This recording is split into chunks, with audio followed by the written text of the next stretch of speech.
Yeah, it was, I think we were in the middle of filming Bridgerton, season 2, and I got an email saying Shonda Rhimes would like to go on a Zoom call with you at 3 o'clock this afternoon.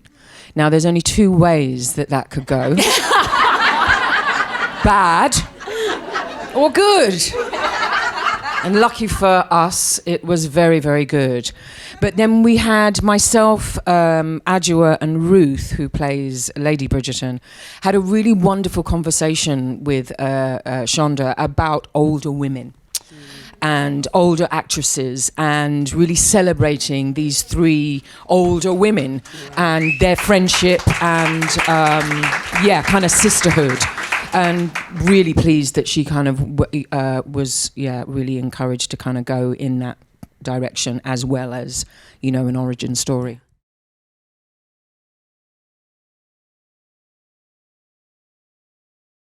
Thank you all so much for being here. Congratulations on a fantastic show, and thank you. I absolutely love this show. This is an audience of your fellow SAG-AFTRA actors. Hello, fellow SAG-AFTRA actors.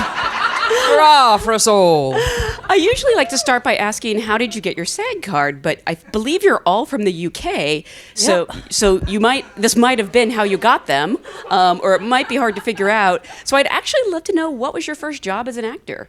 The first time you felt you could call yourself, whether it was professional or not? That's a great question. I did a tour of Hair, the musical, around Europe. Who were you? I played, is it Donna? Yes, Donna. Aquarius? Yeah. Yeah, and then other various parts. Yeah, we went around Europe on a bus and did several performances, one of which was Potsdamer Platz in Berlin, just after the wall had come down. So that was, it was really cool. Really cool, amazing. Yeah. It was an experience. India? Not as transatlantic, would that be it, as yours? Apparently mine was a Vodafone commercial at 8 months old. What? Shout out, Mum. But the one I remember the best is I was young Nala in The Lion King, in the West End. Wow. Yeah. Very fun. It's amazing. Nowhere near as prolific as either of those. I was in a tiny short film just after graduating drama school called Mars, directed by Hannah Beach. But no one has seen this film. I have seen this film. I'm someone. You've seen this? I have. Why? The film is great. Hannah did such an amazing job. I didn't know that. Wait, have you seen it? Have I seen it? I'm sorry. You said no one's seen it. No. Every night before bed. Yeah. I have seen it, yeah. Arsema? I would say this is... Whoop, whoop. Yeah, this is it, yeah. Unbelievable. Wow. Have you been warned it's all downhill from here? Essentially, yes. I'm preparing for the worst from here on out. No.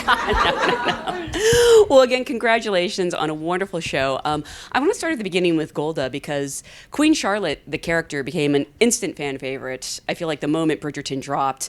At what point did Shonda Rhimes come to you and say that, she was thinking about a series not only focused on the young Queen Charlotte, but that, your character would be in it so significantly, these parallel stories?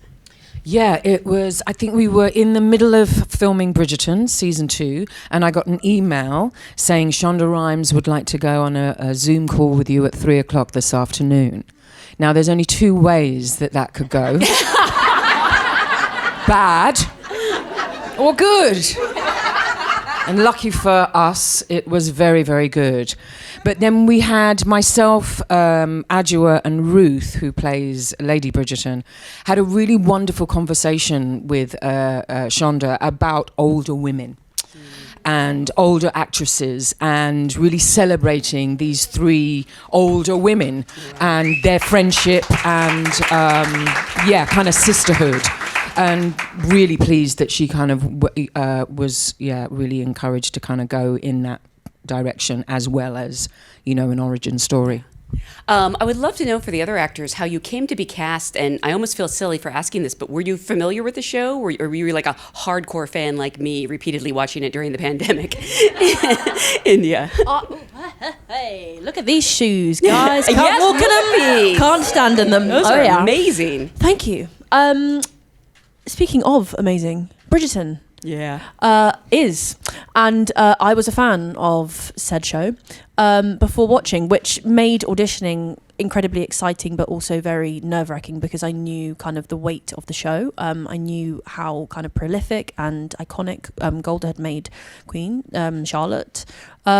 So yeah, I didn't only kind of watch it as India but also as an actor, which all of you I'm guessing are. Seeing the impact it made on the industry was unlike anything I'd seen in my lifetime, at least. And then, you know, also introducing people of colour and from different diverse backgrounds into a genre which, again, I never thought was open to people like us, was another kind of bonus and another reason why it kind of captivated me. And yeah, what an honour to be a part of it. And yeah.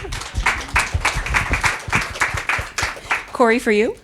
No, I hadn't. Yeah, it somehow passed me by, and I as soon as I think we're the same. When I first got the sides, they were from a scene in Bridgerton 1. They were from. So I played Simon the Duke. No way. Yeah, in a dinner scene with Phoebe, and that we were told deliberately to not emulate any performances, so I was very glad that I hadn't seen it, and so then stayed away from it during the course of auditioning. And then once I got the dreaded phone call, I binged the entire thing. Wow. Yeah, and by that point season 2 had come out, so I did the whole 2 in one shebang. Did you know going in it was for King George, or did they keep the role secretive? It was King Gregory at the time. Interesting. Yeah. Do you remember what you were called? I can't remember. Sophia. Which is, you know, she was called Charlotte. Sophia Charlotte or Charlotte Sophia? Charlotte Sophia. Yeah. Charlotte Sophia. Bingo. How did you sort of prepare for the audition, not being familiar with, I don't want to say the tone of the show, but, you know, not knowing the show and not knowing that you're eventually going to be playing, you know, an iconic person? I mean, the 2 scenes were so they were actually both scenes from that episode, which I think you guys have literally just seen. Yeah. 1, yeah. So the first meeting between George and Charlotte with the wall, which was an enormous scene for an audition. It's like a 10-page scene. It goes on for a long time. And then the scene right at the end where George tells Charlotte that he's got to go. He says, "I'm your king," you know, and the whole tone shifts. And what a gift for an actor in an audition, because they exist in completely different worlds. Yeah. So, you know, you can dive into each intention and, you know, show some range. And those scenes kind of exist in a little microcosm of their own. And you can sort of play that regardless of context. You always make up your own if you don't have any, but they sort of spoke for themselves, and working with India and the chemistry test just made it so much easier, because whatever she gave me, I was able to change, you know, and play off India. I actually wanted to ask about that, because I know obviously we're in this weird time period where people weren't always allowed to meet in person, but there was a chemistry test. Was it pretty instantaneous? Yes, and also I'd come off the back of doing like, I don't know, 6 or 7 chemistry tests that were all over Zoom, which always for me is like just a death sentence to the audition. You know, you're like, right, well, I'm not going to get this one. And that one was brilliant. It was in London, and it was in person, and I thought, amazing, I've got a chance at least.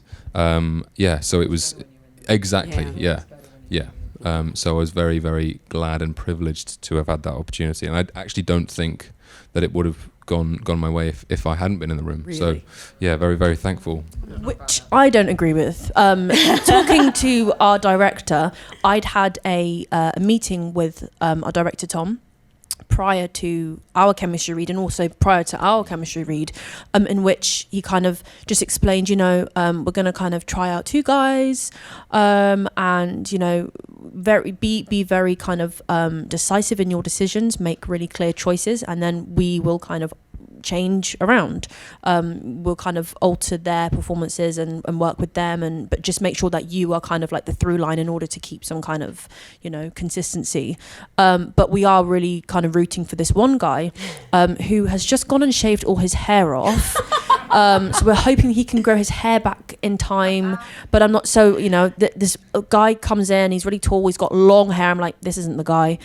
Do the chemistry read, he's great, but I'm like, I'm waiting for this bald-headed beauty, and then he comes with a bald head. Obviously not now, but I think the chemistry read just I don't know if you guys have had it before, but when it just clicks and you just feel that is what I felt with Corey and initially with Arsema, or who on that day we both also had our chemistry read together, which went really smoothly. That was going to be my other question, because your chemistry together too is also amazing. Were you a Bridgerton fan, and how did this part come to you? So much like Corey, I did not watch Bridgerton. You're the two people in the world who didn't watch it. Yeah, maybe actually. But it's so nice to kind of discuss this with like a room full of actors, because I personally, when I heard about the show, I was like, oh, this sounds like something I would really love to do. So I'm definitely not going to watch it, because there was this like sense of, I don't know, maybe jealousy or, coveting of something that was not yet mine. And then so then I bullied my agent into finding anything in it. I was like, I will do pretty much, I don't even care if I don't have lines. I just want to be in this world and just kind of inhabit with this beautiful storytelling. And I was always a fan of Shonda. I watched Scandal and How to Get Away with Murder constantly. Yep. It's amazing. And so he said, they've already started filming season 2, so yeah. And so I was like, okay, fine. And I was in university at the time, so I was like, I'll just focus on my studies. And then 2 weeks later, he's like, actually, this just popped up. And it was a audition for a role that was not yet named. It was a scene from season 1 of Bridgerton. It was Penelope Featherington and Colin Bridgerton, and it was such a short scene. Yeah. I was like, nothing is gonna happen with this. All that happens is like a drink gets poured on her and she reacts. And I was like, okay, it's a good thing I've never watched the show, because I don't know what I'm doing and I have more reason to not know what I'm doing. So I sent it. It was kind of one of those throwing it into the void, and then the void responded, and then I was like, okay, this is good response. Then a couple more auditions. Then it was the bath scene that is in that first episode. And I remember thinking, I don't know what a ton is. A ton of what? And so it was like this, I think I might actually need to start watching this show, because there is a lot of, like, just linguistically, there is something very unique to the show. And so I think at that point, I had a Zoom call with Tom Verica, our director, the executive producers, and then they found out that I was not British, but actually American. And then they told me that I should watch the show. And so then I did. Wow. And then to the chemistry test. Did you have to leave university to take this job? Yes, I had to drop out. Oh, amazing. Yeah. Thanks. Thank you. So kids, her advice is drop out. Yeah, when opportunity knocks, open the door. Exactly. India and Golda, you're playing the same character, but at very different points in her life, where it really almost isn't the same character in so many ways. I'm curious, India, how did you prepare for the role? Did you watch Golda and did you study her? Did you want to come in and make it your own? I did watch Golda, not in a creepy way, I had watched season 1 prior to auditioning, but then when I had been given the role, I rewatched it again just to get a sense of the world and the character you had created and where she sits in the kind of mobility of how everything runs, just to get an idea of where I need to kind of look, aim for or show glimpses of. But in terms of any kind of emulation of character choices, I didn't do, and they didn't want. So that was really kind of a blessing for me to be able to create a whole different person with flickers and glimmers of a character that already has been created. Yeah, basically. They butchered. No, the complete opposite. And also, like, my advice to India was take it and make it your own. You know, I think Charlotte really determines that, because she is so clear in her own journey and who she is as a woman and unapologetic. So to have, you know, that was my advice. Take it and make it your own. Give what you can to it yourself, and she will give you back 100 times over. Did they sort of keep you updated on casting, or did you sort of meet maybe on set? Oh, I had no idea. I only gave a little photo of me. I don't even know when. Kelly might have, found it somewhere. And then I saw a picture of India and thought, yeah. I can see it. And then we met in person, and I fell in love, straight away. That's amazing. Why do you think people have responded so strongly to the character of Queen Charlotte? I think it's, as I said, she's very sure in who she is. She knows her own mind. She's unapologetic. And she's big and bold and brash and witty.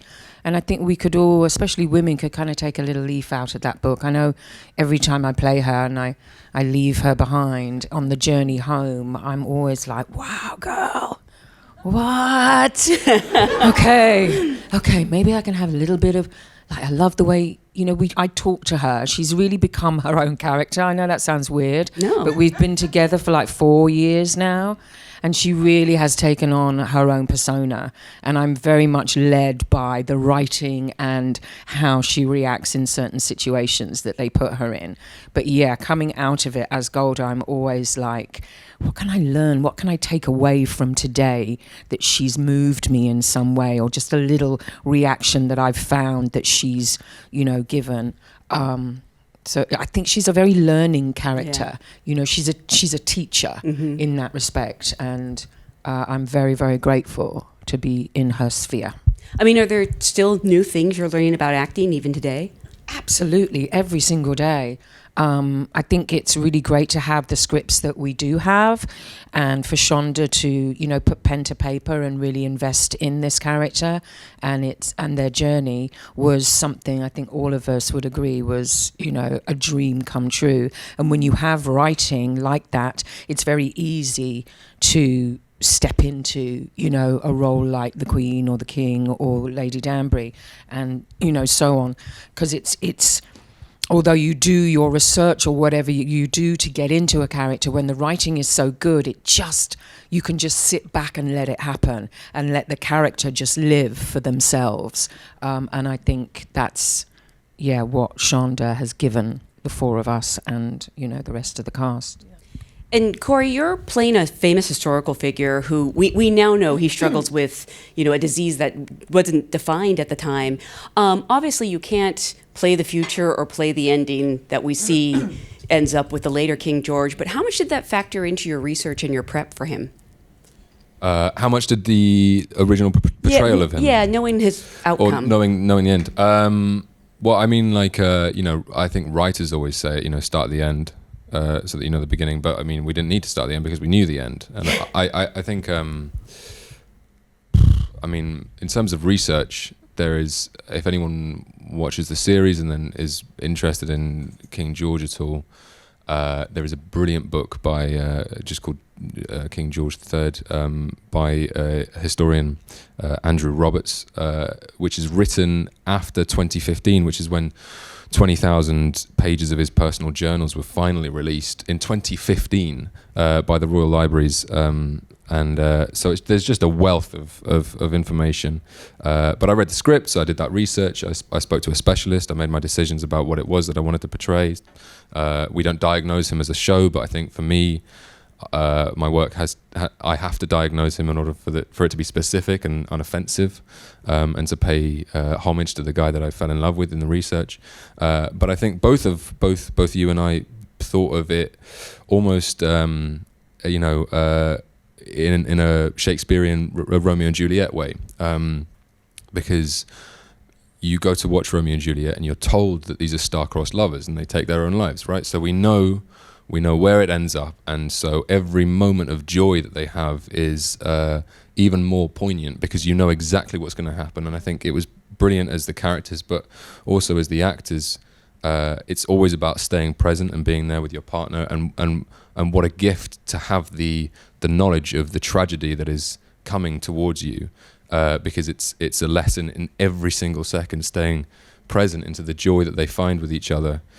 And for George personally, it was staying present in the moments of lucidity that he has, rather than drifting away into the lens that he possesses more in Bridgerton. Again, your chemistry is so fantastic, and I always think it's strange to put two people, on screen and say, like, okay, pretend you're in love. But at the same time, your characters are getting to know each other as you're shooting. Did you find that helped, or was the chemistry pretty instantaneous? Oh my goodness.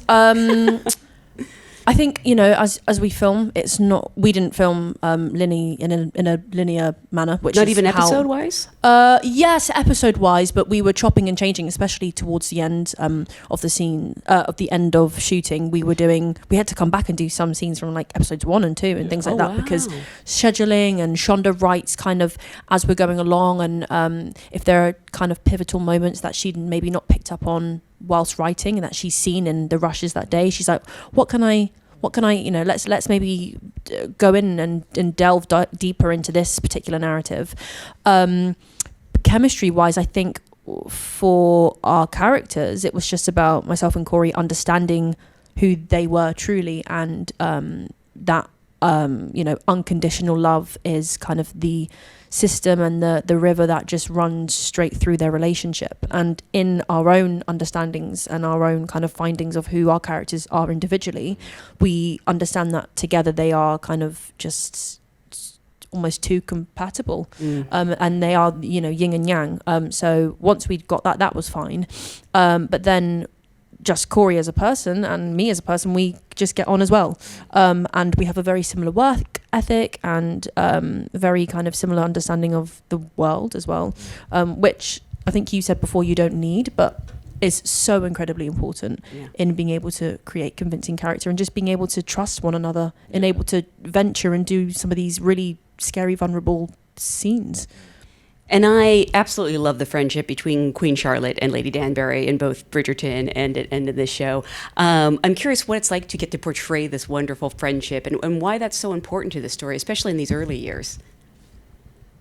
I think there is something that tends to be forgotten when it comes to friendships, specifically when they are put in comparison to romantic relationships. And I think there is something really powerful about showing that you need the two to balance. You see Charlotte with King George, and when it goes not so great, who does she have then? And I think there is specifically also showing Black women being friends is such a revolutionary image to constantly portray on a screen because of the level of competition that I think a lot of racialized people are put when they're put in the same demographic, or same demographic put in the same industry or in the same environment. And to show women doing the opposite of that, fighting that away, I think I hope it encourages people to not look at these relationships and these friendships with such fear that they will overtake a romantic one. Yeah. The two kind of live in separate spaces. It's such a great friendship, and I love watching it in Bridgerton as well. And now that I've met Queen Charlotte's children, I love it even more. Because, those kids. My darlings. I do want to take a couple questions from the audience. We have one for the cast. They didn't leave a name, but talking about one of the standout aspects of Bridgerton is its stunning production design and costumes. Can you talk about how they go about creating the show's distinctive style? What kind of research goes into the process? And I guess for you as actors, I'd love to know, how much does it help you? You can prepare for these characters, but then you show up on set and you're in this space and you put on these amazing wigs. And how much does that help, like, really help you click into that character? For me, it's 100%. As I've said before, Charlotte is now, for me, her own entity. So the journey to creating her includes the journey from sitting in that makeup chair at 5 o'clock in the morning to putting on the last jewel at 5 to 8 before you step on set at 8 o'clock. That whole journey, it's about 2.5 hours. I know my timelines were a bit weird just then, but yeah, it's about 2.5 hours in all for me to create from beginning to end on a film day. But that is as important as the script, as direction for my portrayal of her. But I think it's really fascinating that Bridgerton is really vibrant and joyous in its colour and costume and wigs and all that kind of stuff. And Queen Charlotte is very much a kind of, I don't want to say like downplayed. The palette is different because it's more personal. The palette of Queen Charlotte is more emotional. So it's not as vibrant, it's not as in your face as Bridgerton, but it's still got that. But I love the fact that the colour is just toned down slightly because we're mourning a death, at the beginning, or there's mental health issues involved, and you'll see the costumes and the wigs definitely for Charlotte in my part of it is very much dimmed down because it's more personal, it's more human. You see her as a mother. They are all kind of more vulnerable situations. So I love that the kind of palette is more moody, in a way, more darker in a way. Yeah. I mean, I feel like you can't put on one of those dresses and not feel like royalty. Yeah. Well, the whole opening to Queen Charlotte, I love that she's talking about her dress and like how challenging it is, and you got to hold yourself in a certain way, I would think, wearing one of those. For sure, but I think Golda's just put it perfectly. It creates authentic character because you're not having to delve too hard into how one might be holding themselves because you're just stuck holding yourself like that. But yeah, they are literally, they are, such a. They're almost their own character. Mm-hmm. They hold so much story, and I see it almost as pathetic fallacy in that, it conveys mood, it conveys everything that each character are going through. And there are like little things like, I don't know, like roses and little things that are in the costumes and the wigs and stuff that is about story, is about the show, is about the character, is about the relationships. So it's just, it's amazing that the creation of these things and the artistry that really goes into it and the thought of how we're telling this story is all through how it looks and wigs and costumes as well as script and direction. It's extraordinary. How do you not steal at least one of those costumes? Like, they're amazing. Just something small from the set. Who says I haven't? The jewelry. Who says I don't have one in my living room right now? Eh? Do you? No. Oh. But I might have taken, I don't know, a few things. I don't know. No, shh, don't say anything. Stop it. I'd like to take a tea set.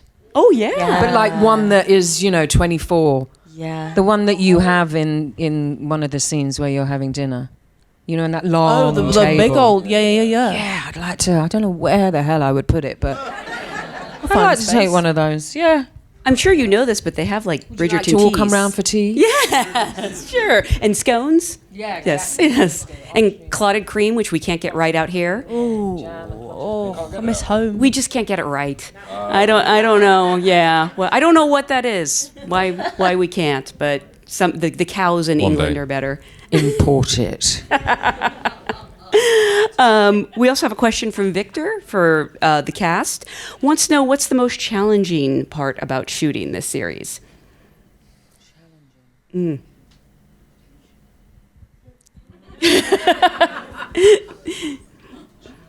either working through some trauma or it's so much fun you can't think of anything.